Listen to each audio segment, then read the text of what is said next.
This is where good music lives. My name is Mariam Bishar. Most bankable host Brian Aseli. As we look at the news right now, page 7 has a very interesting story, and we know there's been a lot of issues on land, especially in this country. One, we've seen people buy land, and then later on there's been evictions. Yes. We saw some land issues. Pale, you remember when this company Asimiti, it was just moving people from one place to the other, and they had title deeds. Just go and look at your title deed.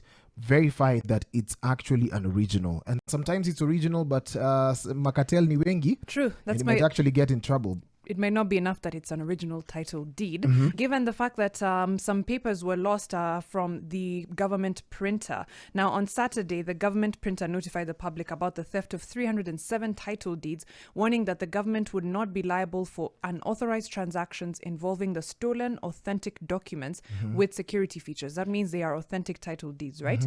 But then the Lands Ministry countered the notice on Sunday and said that what was stolen were security documents used to print title deeds and not the title deeds as was indicated in the earlier statement. Yeah, so there's two things that you need to understand.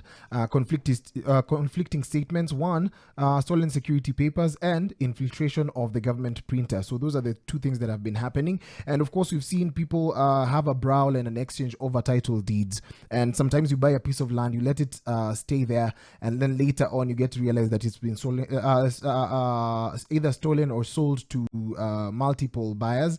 And then it becomes such a big issue because everyone comes with a title deed. It's because there's been an infiltration. As we look at such a situation also, Mariam, in this country, we've seen two things happen. One, people inheriting land, and land inheritance has been you passing this piece of land to the next generation, and then more of people now acquiring land. There's been conflicts over that as well, because you might have ancestral land for the longest time, and then later on, kuna mtu alipatiwa title deed, then it becomes a big issue. Yeah, and they come to claim it. But this is quite dangerous as far as the Ministry of Lands is concerned. Of course, from a public perspective, the fact that there are machines there with security features that could create authentic title deeds that have been stolen, either that or authentic title deeds have been stolen, because again, there's conflicting reports.